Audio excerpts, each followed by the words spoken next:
Hey guys, Dan Hood, Big DH 2000 here. A few weeks back, Big Mike called me.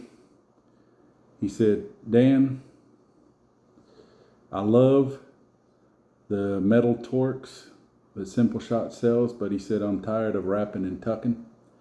And he had one or two options that had been kind of put together. And he said he kind of liked that, but it was designed for something a little more advanced that he wasn't interested in.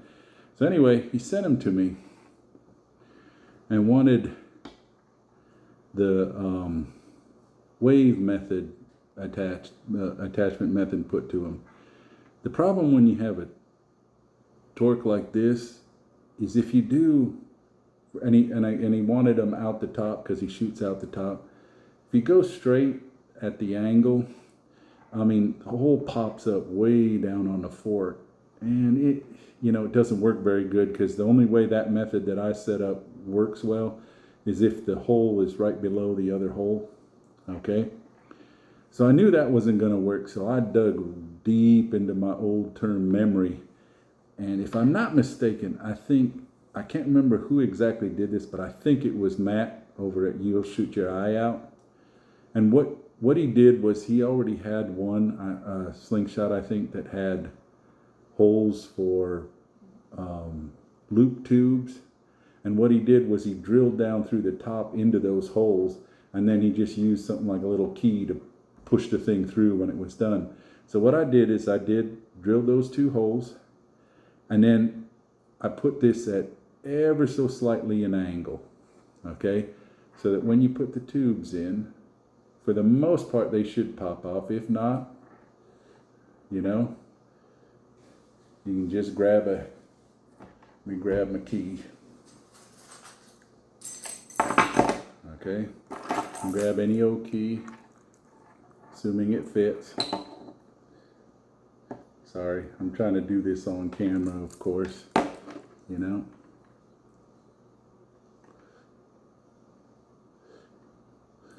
Here, let's do it this way. You twist it just right. Actually, this one's pretty good. You put it in, you twist it just right, it'll pop out. Okay, let me do that again.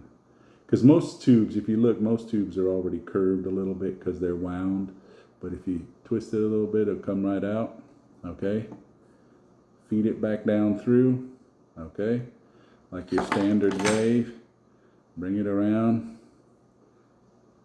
Stretch it into the slot. Okay, you can see the slot that I've put in, and there we go. Okay, let's do it on the other side so you guys believe me. Okay, here, I'll do it closer to you guys so you can see what ends up happening. Put it through here, just twist it, and it'll pop right through there. This side's a little tricky. Had to move the hole to a different spot, okay? Just because the forks are both built differently. Stretch down in the slot, okay? Adjust it to wherever you want it. Tighten her up. Ready to go.